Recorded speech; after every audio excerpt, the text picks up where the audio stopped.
Bonjour à tous, bonjour Isor. Bonjour Philippe. De nouveau, une semaine marquée par la crise grecque, surtout après les élections en Grèce, les élections législatives. Le pays a du mal à dégager une majorité. Du coup, sont remis en cause les tranches d'aide apportées par l'Europe à la Grèce et puis aussi, bien sûr, l'avenir d'Athènes dans la zone euro.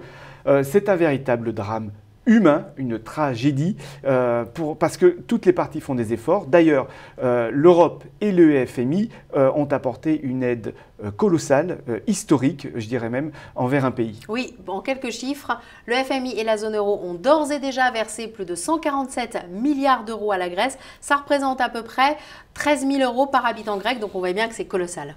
Donc une solidarité exceptionnelle, et pourtant les Grecs semblent nous en vouloir, Isor. Oui, parce qu'en échange de ces versements d'aide, la zone euro et le FMI demandent à la Grèce des mesures d'austérité très importantes. On le voit pour les Grecs, ça correspond à des baisses de salaire, à des hausses des impôts, hausses de la TVA, et finalement, au résultat, on ne voit pas tellement d'amélioration, donc c'est un peu considéré comme un échec par les Grecs.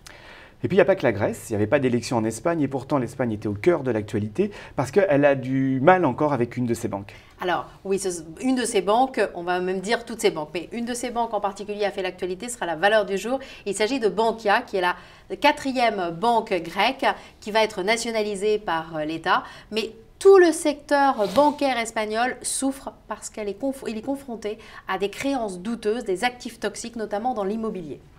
D'ailleurs, le gouvernement à Madrid annonce en ce moment même des mesures pour renforcer les banques et, on va le dire rapidement, pour augmenter leurs provisions. Oui, leurs provisions. Et là encore, c'est source d'inquiétude puisqu'on se dit que toutes les banques espagnoles ne pourront peut-être pas passer ces provisions, n'auront peut-être pas les reins suffisamment solides pour affronter cette crise. Et ça se reflète d'ailleurs sur le marché des taux puisque le taux de référence, qui est le taux à 10 ans espagnol, eh bien, il flirte avec les 6%, ce qui est très très élevé. C'est élevé. Merci Isor. Quant à nous, on se retrouve pour un prochain Un fait, une valeur.